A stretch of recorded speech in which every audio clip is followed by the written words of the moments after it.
যুক্তরাষ্ট্রের আইন প্রণেতারা যে মনে করছেন যে ফেব্রুয়ারিতে অনুষ্ঠেয় নির্বাচনের আগে একটি রাজনৈতিক দলের সম্পূর্ণ নিষেধাজ্ঞা নির্বাচনের জন্য, সব রাজনৈতিক দলের অংশগ্রহণমূলক নির্বাচনের জন্য প্রকৃত জনগণের মতামত প্রতিফলিত হবে না।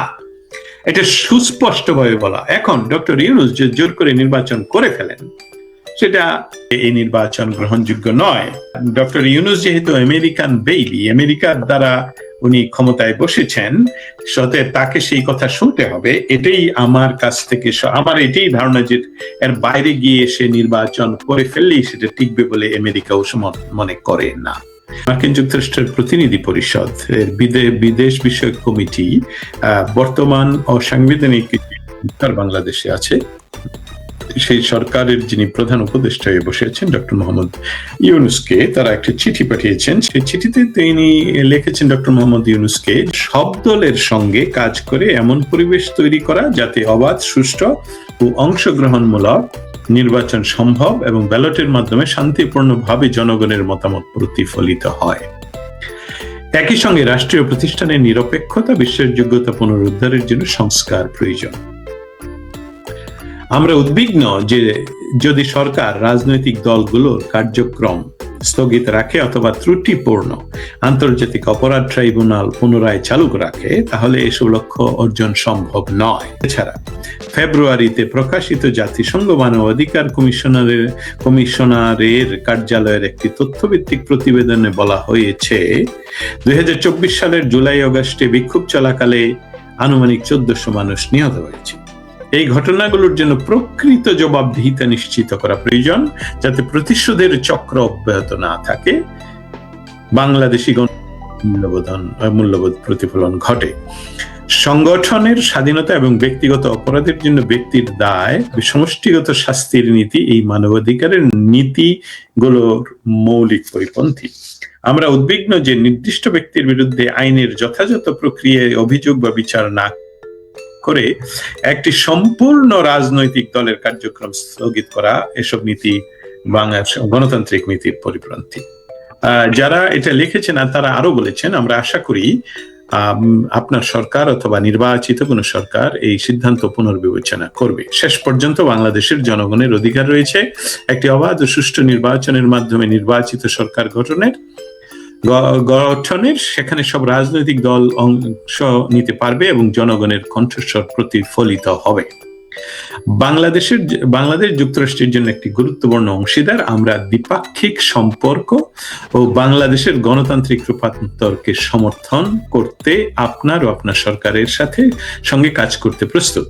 যিনি বলেছেন, যারা লিখেছেন তারা লিখেছেন বিনীত Gregory W, ranking member, House Foreign Affairs Committee, Bill Huizenga, chairman South ও সেন্ট্রাল এশিয়া বিষয়ক উপকমিটি, Sydney Kamlager Dove, ranking member দক্ষিণ ও মধ্য এশিয়া বিষয়ক উপকমিটি, জুলি জনসন, মার্কিন কংগ্রেস সদস্য, এবং সেই সাথে রয়েছেন থমাস আর সুজি, মার্কিন কংগ্রেস সদস্য। তারা খুব ইনফ্লুয়েন্সিয়াল কংগ্রেস সদস্য। ইন্টারিম গভর্নমেন্ট এই চিঠির কথা বলবেও না, তারা পেয়েছে কিনা সেটাও বলবে না। মার্কিন যুক্তরাষ্ট্র ইতিমধ্যে যে চিঠি পাঠিয়েছে, সেই চিঠির মৌলিক বক্তব্যটাই আপনার সামনে তুলে ধরছি, তাহলে আপনি বুঝতে পারবেন যে তাদের মৌলিক বিষয়টা কি, জঙ্গিদের নিয়ে তাদের ধারণাটা কি, সেটা আমি আপনাদের সামনে একটু তুলে ধরার চেষ্টা করি, তাহলে আমরা সেই বিষয়টা বুঝতে পারব।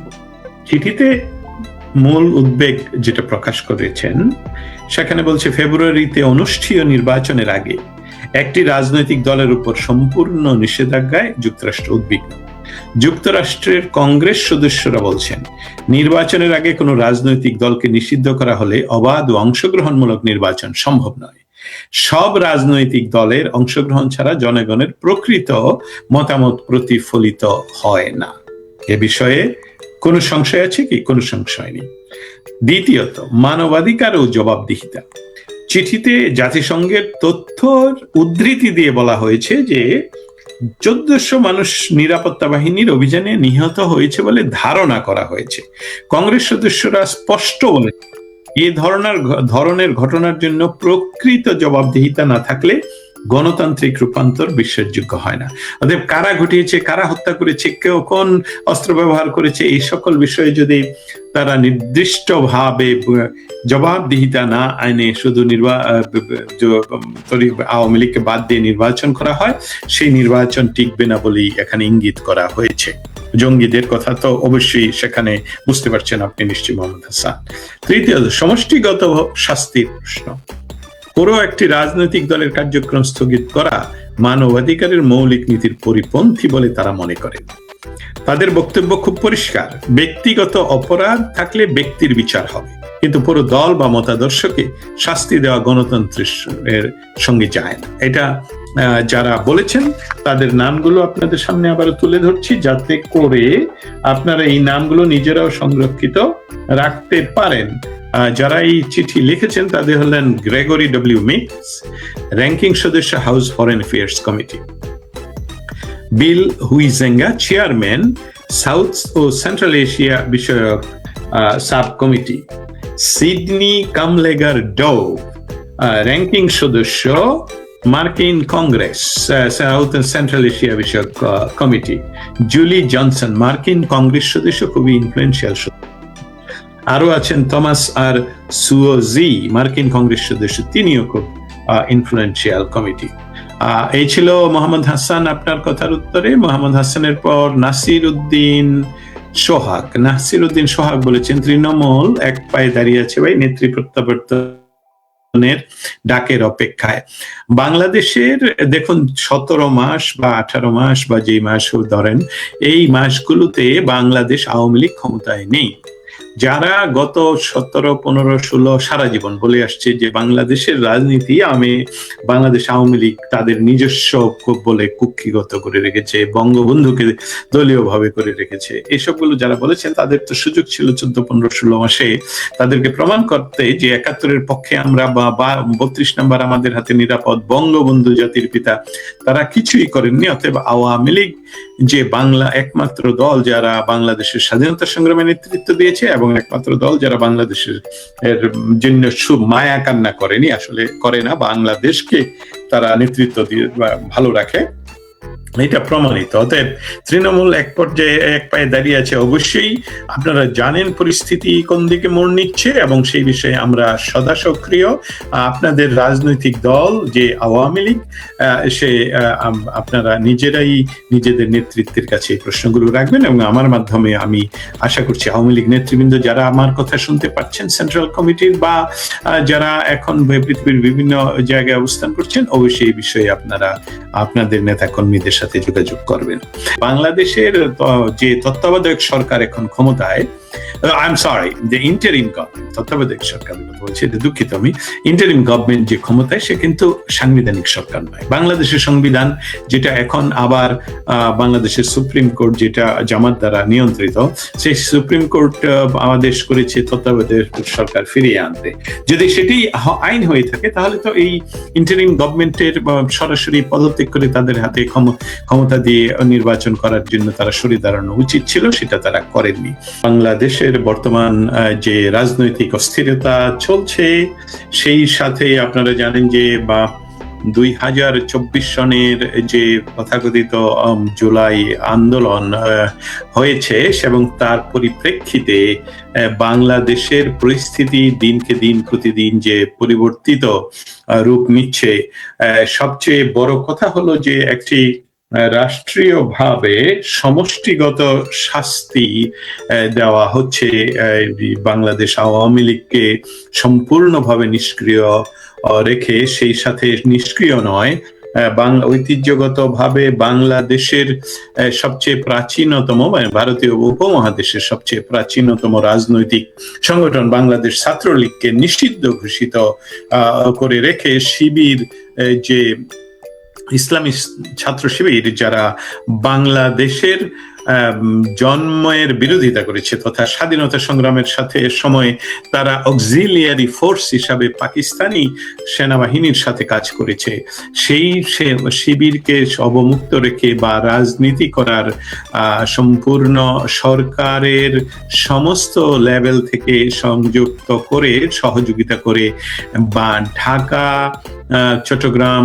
রাজশাহী এবং জাহাঙ্গীরনগর ইউনিভার্সিটি সহ বিভিন্ন ইউনিভার্সিটিতে তাদেরকে যে নির্বাচিত করা হয়েছে, সেই সকল বিষয়গুলো বাংলাদেশের মানুষের অবস্থাটা আমরা যারা পর্যবেক্ষণ করছি তাদের কাছে প্রতীয়মান হচ্ছে প্রতিনিয়ত যে ৭১-এর ৯ মাসের যে যুদ্ধ অবস্থা তার চেয়েও আরো করুণ অবস্থা এই মুহূর্তে বাংলাদেশে। আপনি সন্ত্রাসী বলতে কাকে বলছেন? আপনি কি জানেন যে একটি দেশ স্বাধীনতার জন্য যে একটা নেতৃত্বের প্রয়োজন হয়, সেই নেতৃত্ব কে দিয়েছিল আপনি কি অস্বীকার করবেন? আর ইসলামী ছাত্র শিবির, জামায়াতে ইসলামী সহ বহু সংগঠন যারা পাকিস্তানি সৈনিকদের সহযোগী হয়ে কাজ করেছে, তারা কিন্তু ১৯৭১ সনের ১৬ই ডিসেম্বর শুধু ৯৩,০০০ পাকিস্তানি সৈন্যবাহিনী নয়, তার সাথে তাদের সমস্ত অক্সিলিয়ারি ফোর্স, রাজাকার, আলবদর, জামায়াতে ইসলামী, ইসলামী ছাত্র শিবির সকলেই নিঃশর্ত আত্মসমর্পণ করে। অতএব বাংলাদেশের বিজয়ের দিন থেকেই সম্পূর্ণভাবে এই রাজনৈতিক শক্তিগুলোর বাংলাদেশে রাজনীতি করার কোনো আইনগত ভিত্তি নেই। এর কারণ হলো তারা পরাজিত হয়েছে, তারা পরাজিত হয়ে তারা নিঃশর্ত আত্মসমর্পণ করেছে এবং যার ফলশ্রুতিতে তারা জীবন রক্ষা করতে পেরেছে, কিন্তু তাদের অধিকার সেখানেই পরাজিত শক্তি হিসাবে তারা একেবারেই তাদের এই দেশে রাজনীতি করার অধিকার নেই। অতএব তারা যে সন্ত্রাসী সংগঠন, তাদের কথা বলছেন কি? যদি তাদের কথা বলে থাকেন তাহলে বলছি ইয়েস, ছাত্র শিবির একটি সন্ত্রাসী সংগঠন, জামায়াতে ইসলামী একটা সন্ত্রাসী সংগঠন এবং ইসলামী এই উগ্রবাদী দলগুলো সন্ত্রাসী সংগঠন। তাদের কথা যদি বলে থাকেন ঠিকই বলেছেন। তাদের কথা না বলে যদি আমেরিকা যাদেরকে বলছে আমরা যে বাংলাদেশের স্বাধীনতা আন্দোলনের সাথে যে ছাত্রলীগ সম্পৃক্ত এবং উপমহাদেশের সবচেয়ে প্রাচীনতম রাজনৈতিক সংগঠন হলো বাংলাদেশ ছাত্রলীগ, বাংলাদেশ আওয়ামী লীগ আমাদের এশিয়া মহাদেশের প্রাচীনতম এবং সর্ববৃহৎ এখনো পর্যন্ত। নির্বাচন যেভাবেই হোক, যদি নির্বাচন জোট করে হয় টিকবে না, টিকার কোনো প্রশ্নই ওঠে না। আস্থা রাখুন, এই বিষয়ে নির্বাচন হোক। যদি এইভাবে হয়, আমি প্রতিদিন রাত স্টেট ডিপার্টমেন্ট, হোয়াইট হাউস, জাতিসংঘ এসব নিয়ে তোলপাড় করেই যাবো, প্রশ্ন করেই যাবো এবং আশা করছি আপনারা জানেন যে এই বিশ্ব মিডিয়ার জগতে এই মুহূর্তে প্রশ্ন সরাসরি আপনারা দেখতে পারেন যখন আমি করি। জননেত্রী শেখ হাসিনা মতামতটা তো জানিয়ে দিলাম ভাই, অসংখ্য ধন্যবাদ আপনাকে এই প্রশ্ন করার জন্যে। আরেকজন অদিত, শেখ হাসিনা দেশে আসে আগে জঙ্গি নির্মূল করে, অবশ্যই এটা আপনার প্রশ্নেই আপনার উত্তর পাওয়া গেল। আমার কথার উত্তর দেওয়ার জন্য ধন্যবাদ ভাই, ভালোবাসা অবিরাম। মোহাম্মদ হাসান, অবশ্যই আমি আমার কাজই হলো সংযুক্ত করা, আপনাদের প্রশ্ন শোনা। আপনারা প্রশ্ন করেন বলেই, আপনারা শুনতে চান বলেই, এবং আপনাদের প্রশ্নগুলো ৭১-এর পক্ষের, আপনাদের প্রশ্নগুলো ৩২ নম্বরের জন্য, আপনাদের প্রশ্নগুলো জয় বাংলার জন্য, বঙ্গবন্ধুর জন্য, আমাদের স্বাধীনতার জন্য, লক্ষাধিকের শব্দ নয়, আমরা ৩০ লক্ষ শহীদের বিনিময়ে এ দেশকে নিয়ে নিয়েছি। অতএব এটা মনে রাখতে হবে, ইতিহাস বিকৃত করে নয়, ইতিহাসে সকলের স্থান সকল জায়গায় সম্মানের সাথে রক্ষা করতে হবে। এই লাশের রাজনীতি, আপনাদের সকলকে একটা ধন্যবাদ জানাই, কৃতজ্ঞতা জানাই, স্যালুট জানাই। আপনারা সকলেই ধরে ফেলেছিলেন যে এই ডক্টর ইউনূস বাংলাদেশকে যেভাবে মেটিকুলাসলি ডিজাইন করে ধ্বংস করছে, তার সাথে সে যুক্ত করেছিল যে ১৬ই ডিসেম্বর খালেদা জিয়ার মৃত্যু হয়েছে বলে ঘোষণা করবে। কিন্তু আপনারা টের পেয়ে সামাজিক মাধ্যমে যে তোলপাড় আপনারা শুরু করেছিলেন, তার ফলশ্রুতিতে সেটা তারা করতে পারেনি। এখন যেহেতু তিনি সংকটের মাঝে আছেন, দেখা যাক, আমরা অপেক্ষা করি কি সংবাদ। আমরা যতটুকু জানি যে উনি হয়তোবা অনেক আগেই আর জীবিত নেই, কিন্তু সেটা গোপন রাখা হয়েছে। এমডি তৌহিদুর ইমাম হোসেন, ইনশাল্লাহ আওয়ামী লীগ পুনরায় ক্ষমতায় আসবে এবং ধানমন্ডি ৩২ নং এর মডেল জেলায় জেলায় তৈরি হবে। আমার এই ইচ্ছাটা মাননীয় প্রধানমন্ত্রী শেখ হাসিনাকে আপনি জানিয়ে দিবেন। যুক্তরাষ্ট্রের প্রতিনিধি পরিষদ অর্থাৎ যুক্তরাষ্ট্রের কংগ্রেসম্যানরা ইতিমধ্যে দাবি করেছেন, চিঠি লিখেছেন যে একটি রাজনৈতিক দলকে নিষেধ করে নির্বাচন তারা মানবেন না। সময় দিন, সময়ের জন্য আগামী 2-3 দিন পরেই একটি নতুন বর্ষ আসবে। আশা করছি আগামী বর্ষে বাংলাদেশ এই দুঃশাসন থেকে মুক্তি লাভ করবে। আশা করছি বাংলাদেশে আবারও ৭১-এর পক্ষের, স্বাধীনতা সংগ্রামের পক্ষের, বাংলাদেশের জনগণের পক্ষের সরকার আবারও দেশ পরিচালনা করবে।